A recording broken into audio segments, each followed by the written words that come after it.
Welcome everyone. Welcome to Festive Tech Calendar. And this is my session Build an AI web app with Azure AI Search and Microsoft Fabric.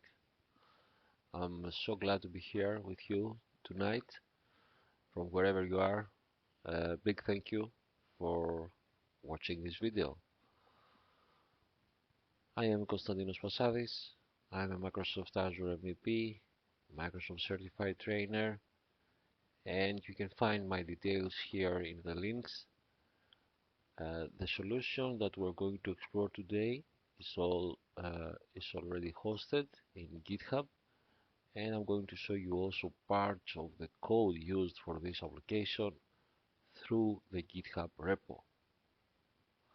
So what we're going to use, in fact, this is an application that has a lot of moving parts. The main focus is going to be Fabric notebooks,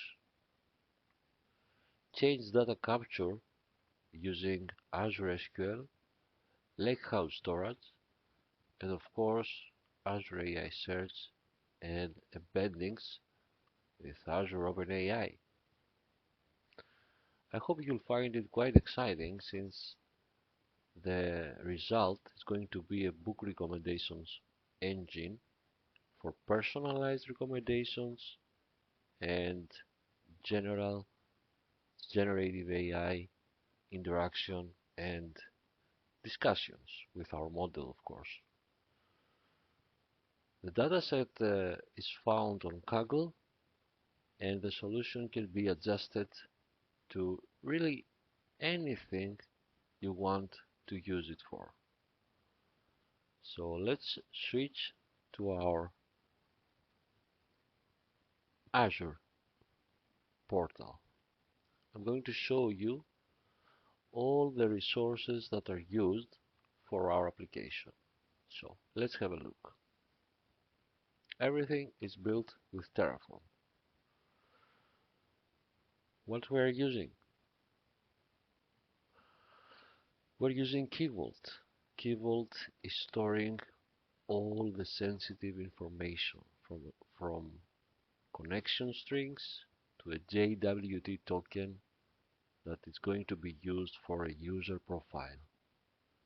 We're using Managed Identity, Application Insights, Azure AI Search, an Azure function that is going to be used at the end of our deployment, storage accounts, and of course web apps. So it's quite a big one. Let's switch to the overview since the visualizer is stretching. So you can see here we have our container registry, our SQL database, and I have to highlight here that we cannot use the other than general purpose tier. I have selected the cheaper one, but this is what you can use for CDC to work. Okay, you need to select serverless general purpose. You cannot go with DTU. Okay, what this app does, first of all, it allows you to register your username, and you find it over the portal. You can register your username and be a part of this identity that is hosted by Azure SQL. It's a custom identity database. Actually, this project started as a custom identity database where user can, they can register and then they can log in and then they can be taken to a dashboard and interact with an AI model. In our case, this is something that has been extended quite a lot. And finally, we have this recommendation engine. Let's start by registering our first user. So it's going to be Festive Tech, right? I will add an age and something that looks like an email address. Okay, let's add our username and the password. As you can understand, it's not integrated with anything. It is a custom identity. Now the interesting part, we can select from a very long list of book genres. Okay, you can hold Control and select your favorite genres and select also your image, your picture, something that you want to have as a profile picture. Upon registration, we have a backend that is very long. It does a lot of things. It is hosted as a Docker image and it is served via Azure Web App. It is an Express.js JavaScript backend that handles registration, login, and the AI interactions.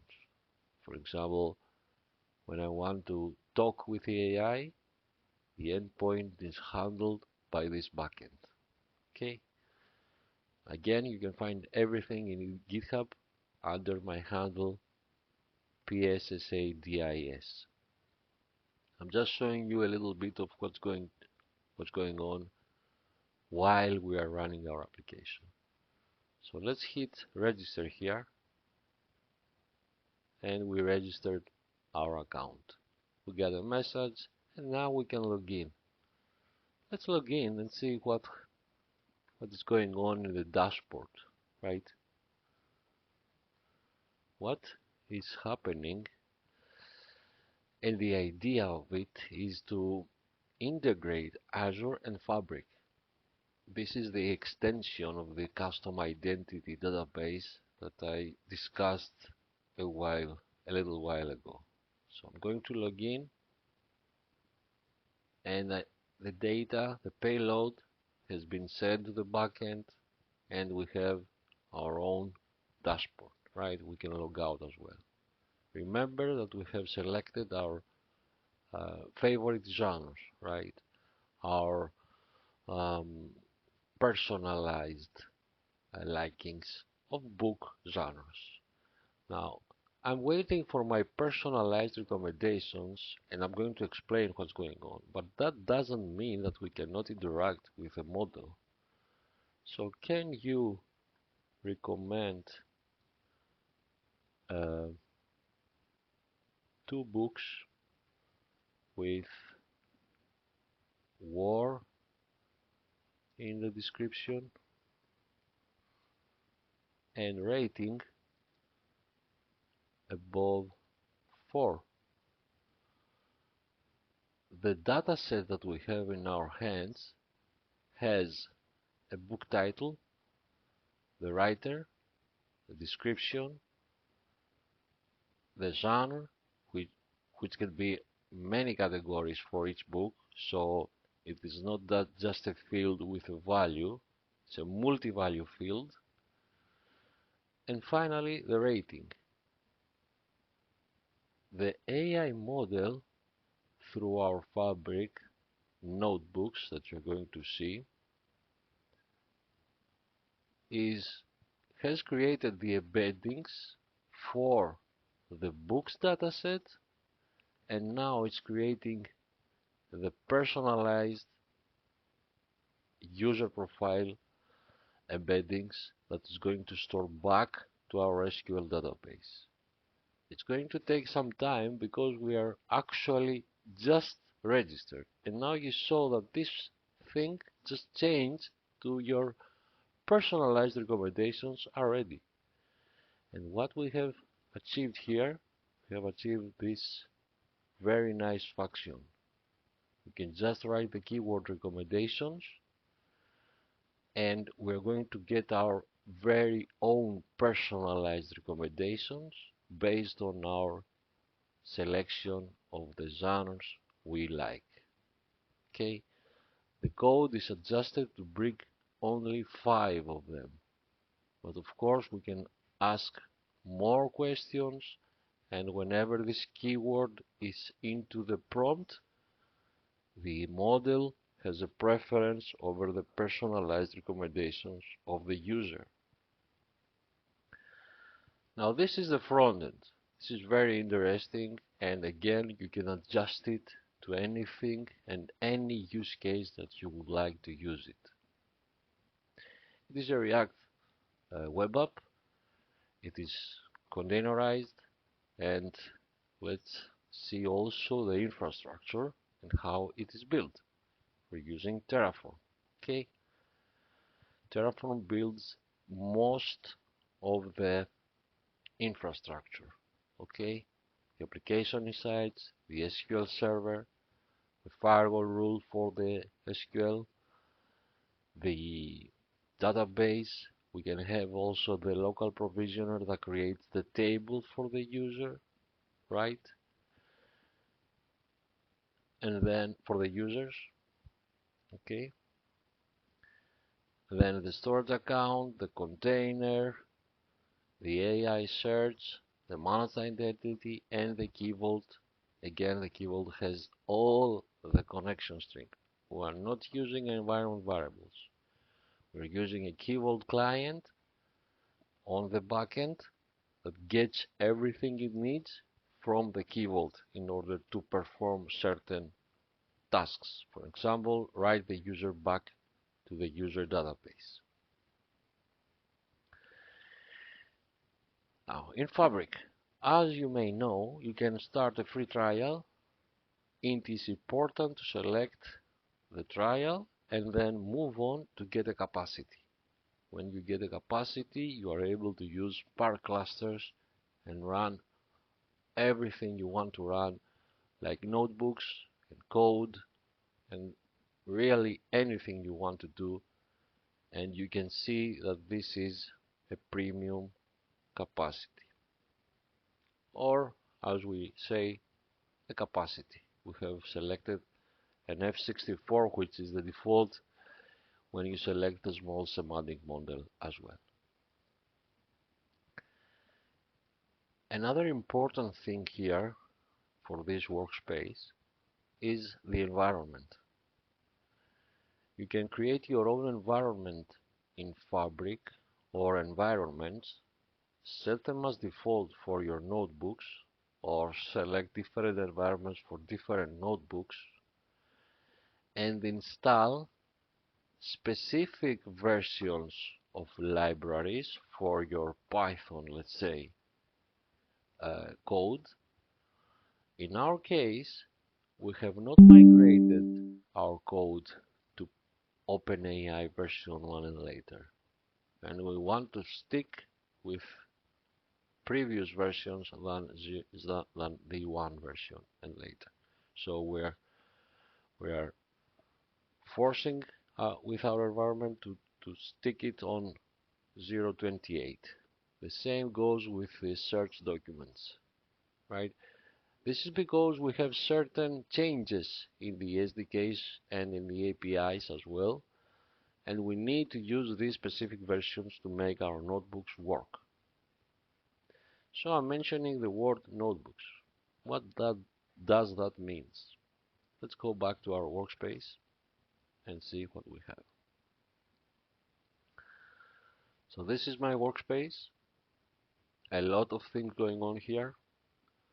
We're going to take it slow. First of all, the CDC event. What does this mean? This is an event stream, right? Created on Fabric, and all that it does, it is watching for any changes in our SQL table, the users table.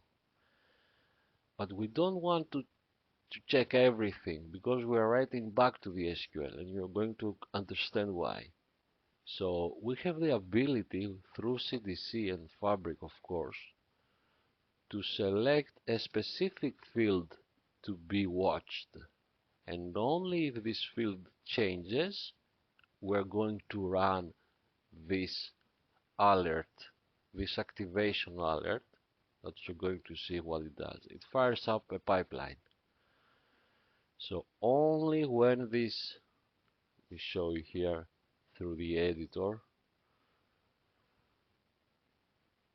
it is connected to our Azure SQL. It is watching this users table, right? This is the event, and this is the activator that I told you earlier. Let's go back here and see this CDC and what it does.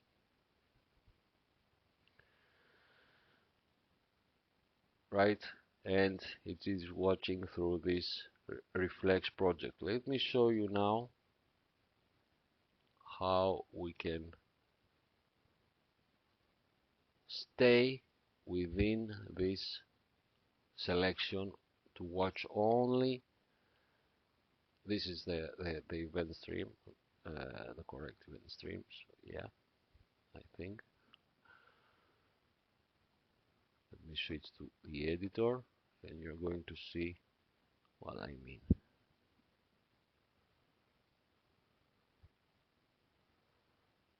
I'm sorry, I have to go to the reflex project.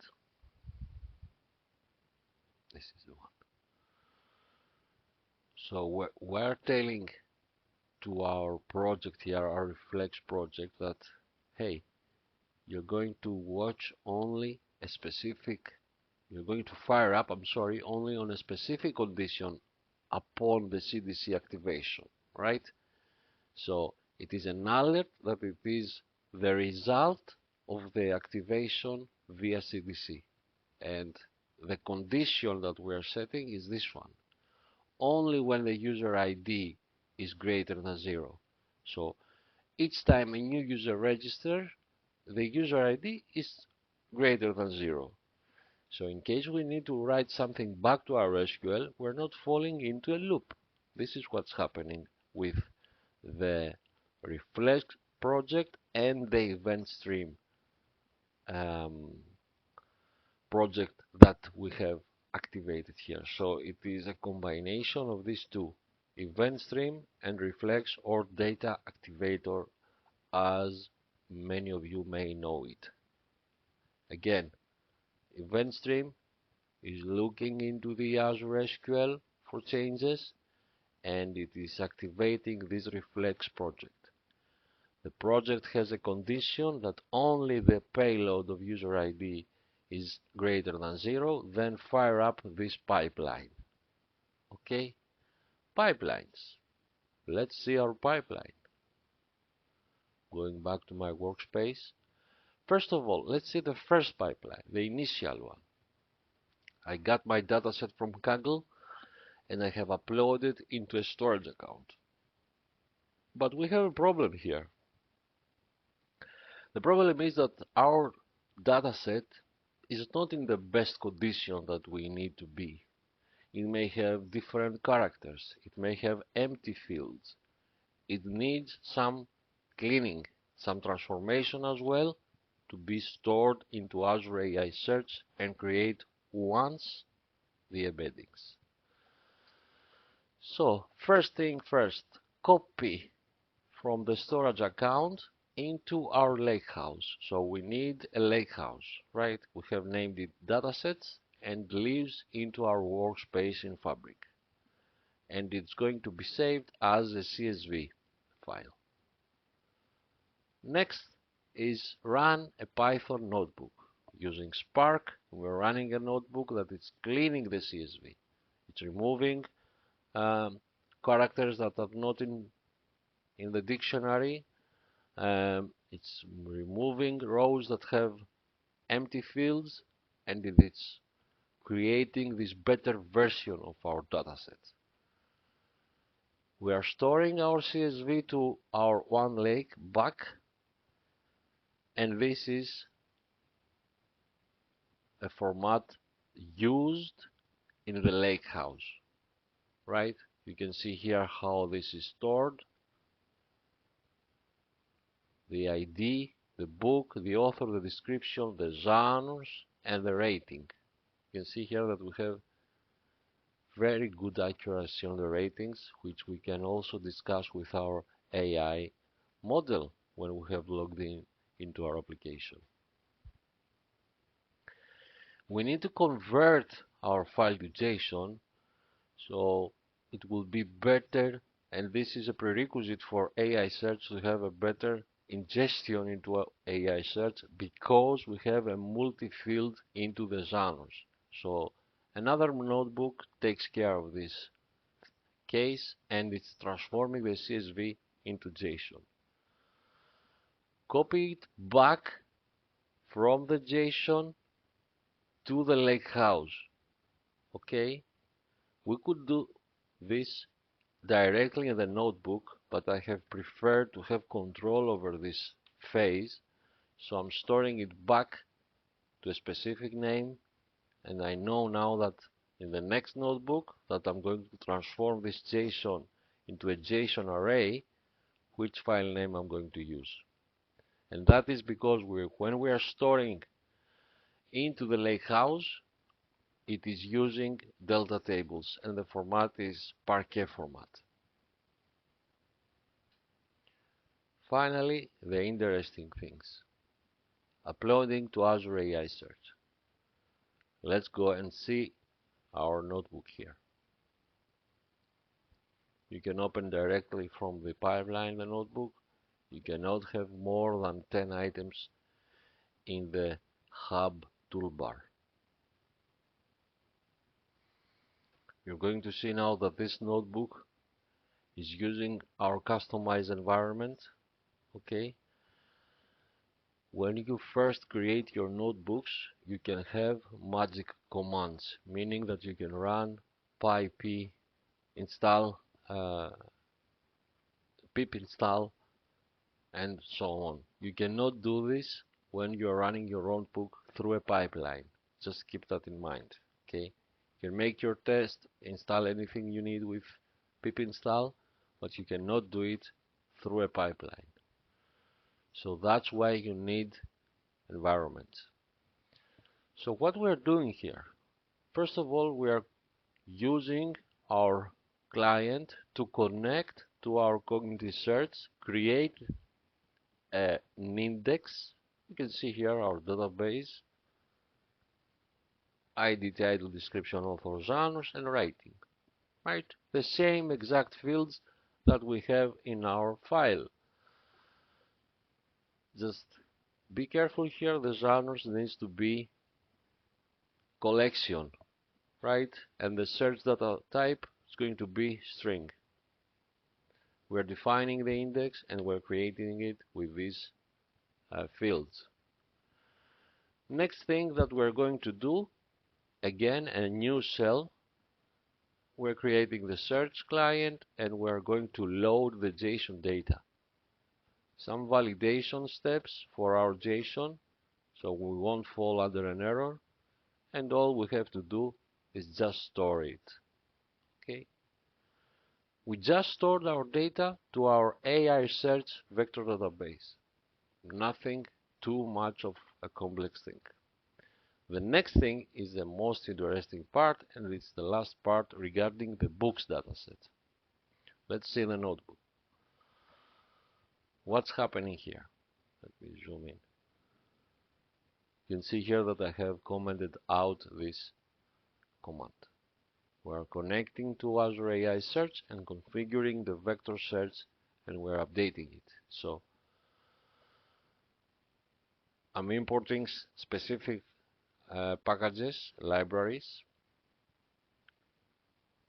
creating a client for our OpenAI, and you know why. We're going to use the text embeddings model to create the embeddings. We're defining the index. We are creating 3 new fields. One is the embedding field, another one is the search content field, and another one is the description embedding, right? So these new fields are added to our index in order to store the embeddings and the description embeddings, because this is a field that has a lot of data. So it's better to bring this into a new field. It's better handling. It won't cause you a trouble if you select to go with 2 new fields, but I have selected to go with 3 and a new one for the description. We are creating the vector profile and the semantic profile. And now a very important thing, how we're going to create the embeddings with such a massive dataset. Okay, we are implementing a specific strategy named backoff for the OpenAI API. Okay, creating the embeddings for batch of texts. Okay, and we are trying to the API, we're backing off, and we're retrying. When we reach rate limit, we are stopping, waiting, and retrying. And this is an automated procedure, so this notebook may take a lot of time to complete. Don't worry. It may take 30 minutes. Don't worry. You can see here that we're creating the search content and we're generating the embeddings for the search content and the description. The search content contains the title, the author, the genres, and the rating, and a separate one for the description. Okay. Two set of embeddings for our book dataset, stored back to the Azure AI Search Vector database. We are storing the file JSON to our lakehouse. We don't want to leave it in the memory or in the cache, or leave it in the air, as we say. We're bringing it back, store it for temporarily into our lakehouse, and sending it back to the vector database. So the process is like this. The JSON is in the lakehouse. We're setting the payload to Azure OpenAI Search Text Embeddings model. We're creating the embeddings, storing them back to our lakehouse, and then we send them back to the Azure AI Search Vector database. Trust me, this is a process that I have done a lot of times, and this is the best scenario that I could figure out. Also, I wanted visibility on the embeddings, so storing the file back was my only option. And now we're done with the books. Very rarely you can say that we need to update the content. The dataset is one time, okay? But the users are very dynamic. We have users that are registering into our system. We need to be also dynamic and solve this issue. How we are solving it? We have another pipeline into our workspace. See it? Let me close this because it's going to complain.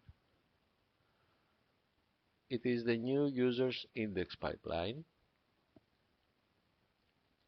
This runs after the Reflex project. Okay, this is what is happening. The new users index, it used to have the store procedure, but I removed it. So we're having this that fetches the user with this very specific query. Okay, we don't need everything. We need the genres, the preferences of the user, and the user ID, of course. So we're creating a joint table and we're grouping them by user ID and age. Okay. The destination, of course, is going to be our lakehouse again with a different file name. Be careful with the mapping. You need to import the schemas, and if you need to change something, you can do it here regarding the columns. And then we move on to run our notebook. This is a very interesting notebook because it does everything. What it does? It is responsible for create the user's index with the when a new user registers, of course, and update the user's table in Azure SQL. It runs upon the CDC trigger and initiates this pipeline, initiated by this pipeline. So let's see what we're doing here. We are using using an input file and an output file. We are transforming the genres field from a JSON string to an actual list. Okay, writing the transformed data to a new JSON. This is a handling that we need to do. The format is not always the best for this use case. So we need to be careful with the fields and how the data is presented to our Azure AI Search Vector database. Again, we're using the text embedding endpoint or model, initializing the search client, bringing the user IDs and the data from the search index, and we're getting existing users, loading user data from the JSON file, validate each document. I'm going to show you also the pipeline that creates the initial user's index, validating the genres, that it is a list of strings, also important. We have users that may select more than one preference, right? We need to do this validation. We're filtering out users that already exist in our index and have the same data, right? Also important. We are uploading now the new or updated users to the Azure search, and we're generating the embeddings now. The same process goes here, backup strategy, just in case. Just in case. You may have a case where 5 users have registered at the same time or in a very small separation of time between each other. Okay, so when the CDC runs it and catches up 3 or 4 users, you need to be careful and not be rate limited. So we're implementing the same strategy here. We don't need more than one embedding field. We're storing back the embeddings to our lakehouse and we're sending them to our vector AI search. A final step is to fire up a function that updates this very nice field in our frontend. And how this is done, it's important to see that also, but let me take you to the first user's creation index, which is another pipeline. Let me show you. We just saw the new users, right? We need also the initial ones. Let's say that we have already registered users in our database. We need also to run this one. So it is the users pipeline.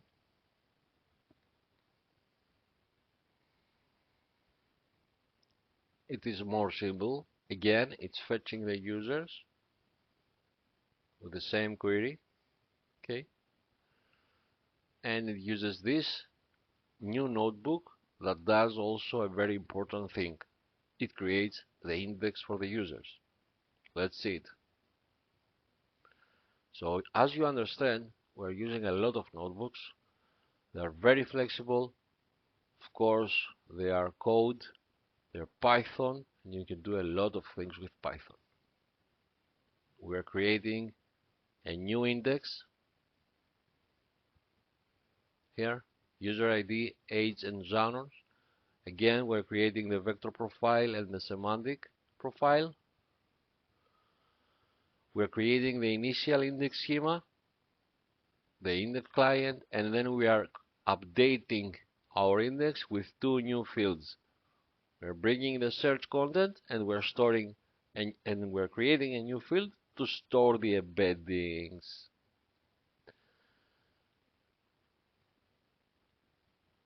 We're updating the index with the new fields, of course, and now we load the data from our JSON file that we just brought from SQL, from SQL. We're saying it here in Greece, SQL. Validation, for the user ID, validation for the runners that it is a list of strings. Again, this is the first time again that this is run for the initial set of users that are already existing into the database. Some logging here, and then we are uploading the documents to Azure Search, Azure AI Search. Next thing, create the embeddings. We're generating the embeddings, backup strategy again, and then we are doing this in parallel with this function to save some time, generating the embeddings from the documents, storing the file back to our lakehouse just for visibility and for better handling because the payload could be a lot of data, saving the documents back to the index. Okay.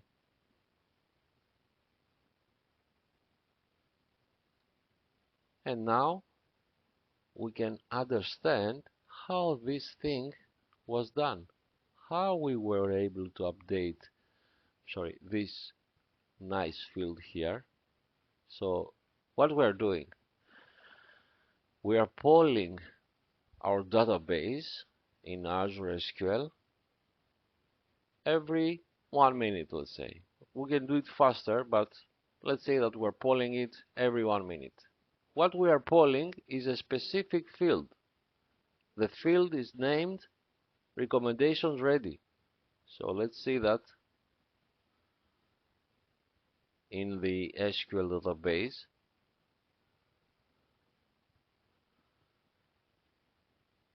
Let me go to my query editor.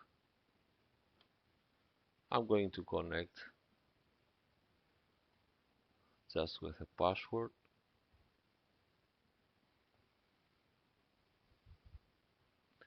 So let's have a quick look. You can see here what happened when you activated CDC. Documentation is very detailed on how you're going to create your CDC and how you can support it, and how you need to do some to create a stored procedure in order to activate CDC for your SQL. So you can see here our SQL database and the table that holds the users. We have user ID, first name, last name, the age, the email address, right? The username, the hash.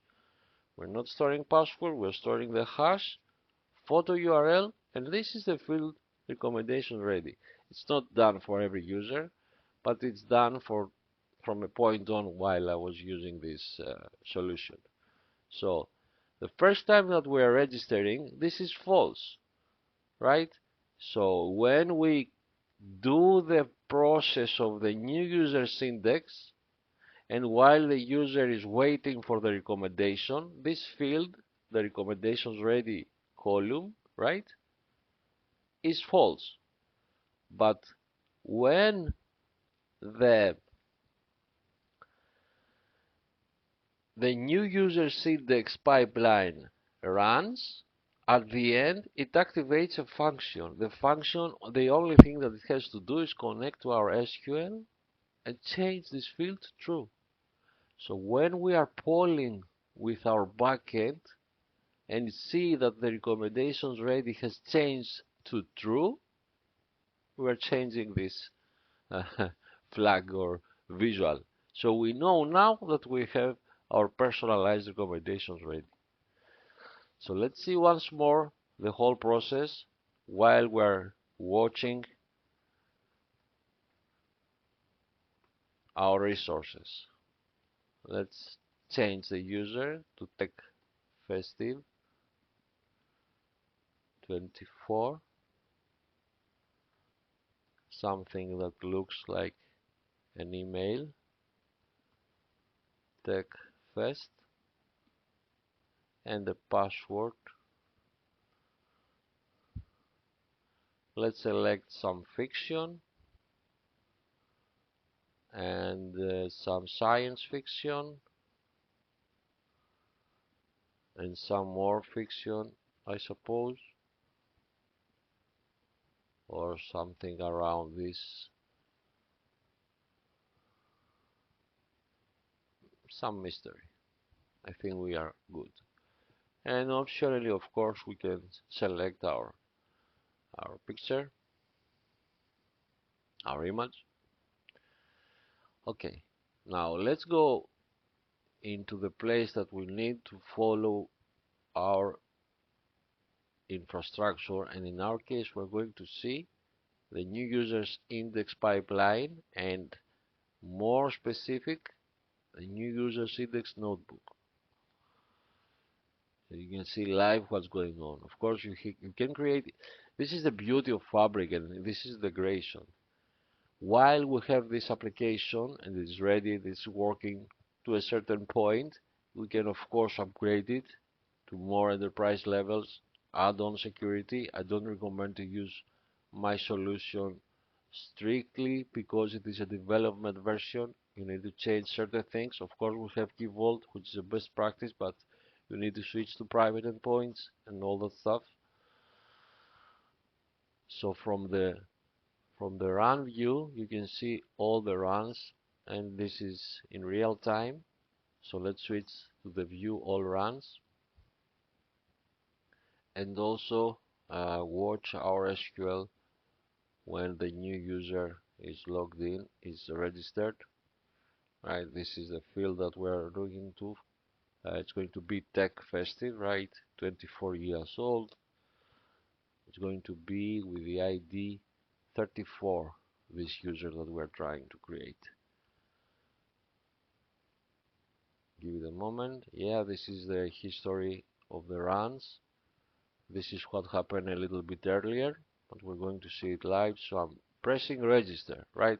Upon registration, the CDC event stream is firing the Reflex project that is in turn firing up the pipeline. The pipeline runs the notebook, and the job of the notebook is to take the new users, create the embeddings for the new user, and run the function that's going to update this field in Azure SQL. Our backend is polling our SQL, and upon change of this field from false to true, it's going to update our flag or our visual that your recommendations are ready. So let's see it. Register our account. Did I press it? No. Yeah. So I'm going to refresh here, and let me log in while this is firing up. It's going to be Tech Fest, if I remember correctly. Sorry, Tech Fest. The username, right? I'm not logging in. I'm waiting for you to see that the notebook is running.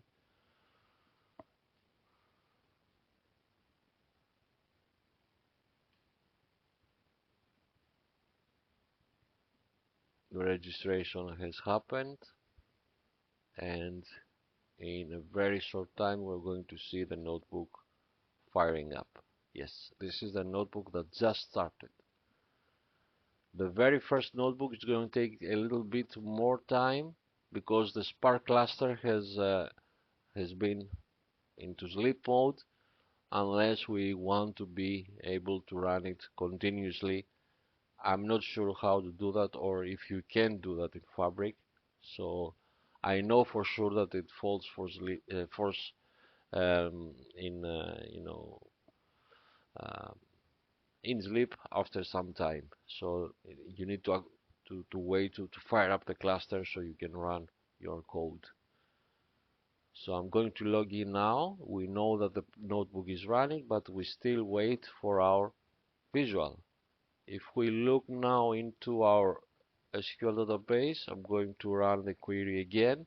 We're going to have a new user 34, and the recommendations ready field is going to be false, right? Now the pipeline is running the notebook. The notebook at the end has a REST API for our function, okay? And the function is going to update this field. to true.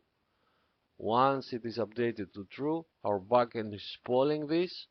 So it is, yes, it is just updated to true. So in no time we're going to see this as a green one. It depends on how fast or how continuously you want to poll your SQL database. Okay, so if you want very close response time, you need to poll in a continuous manner.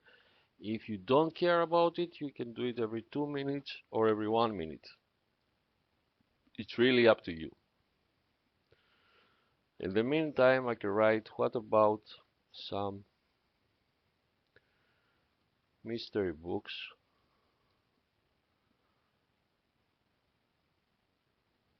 of rating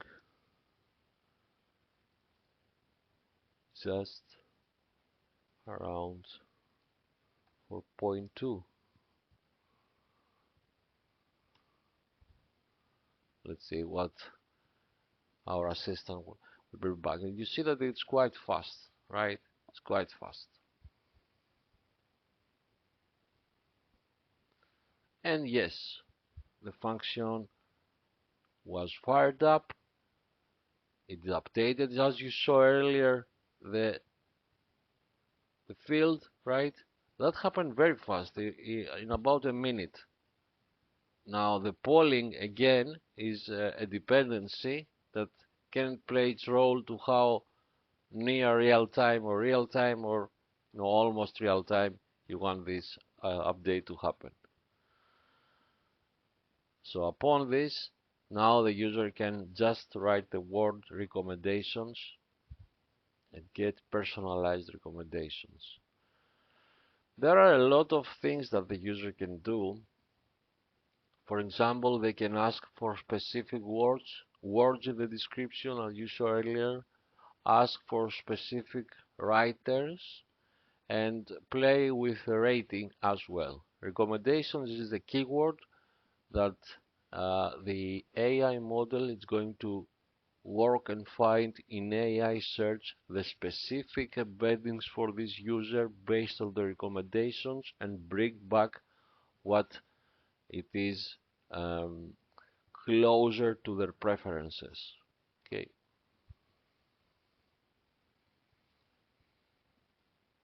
So we have some fiction and some mystery.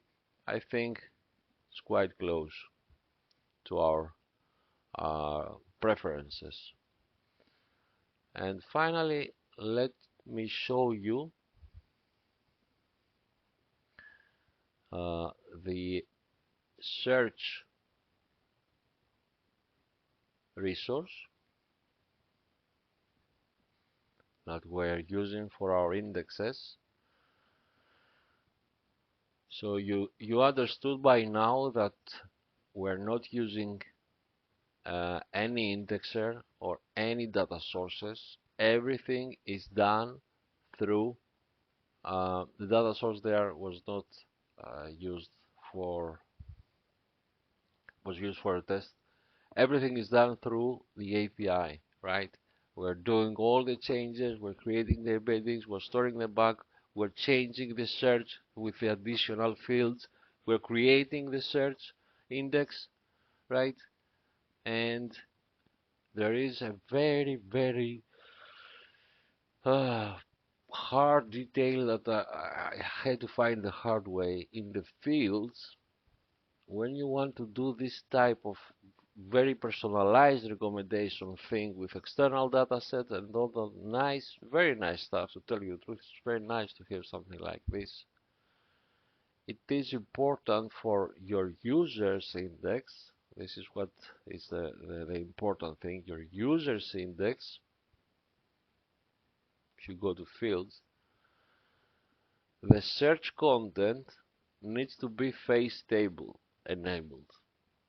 If you try to do this through the AI Studio, I'm sorry, if you try to do this through the AI Studio, you're not going to get the face table checkbox.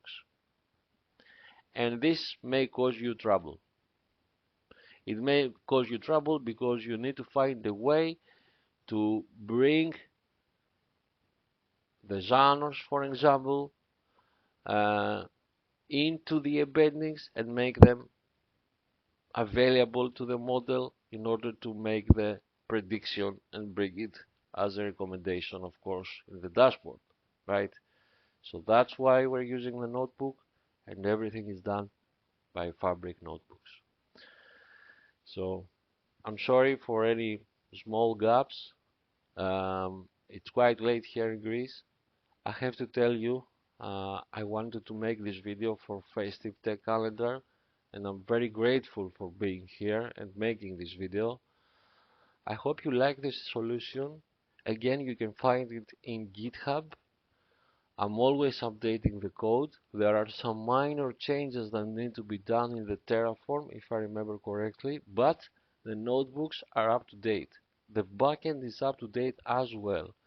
Keep in mind, you cannot work this with SQL DTU. You need a serverless tier. Just keep that in mind. I believe that with this information you can build the solution your own, right? You have also the function here, so you can change the solution to whatever you want to change it to. Okay, of course you need to make some changes there in the fields, in the embeddings, and you need to be careful with what you want to make the model aware of, right?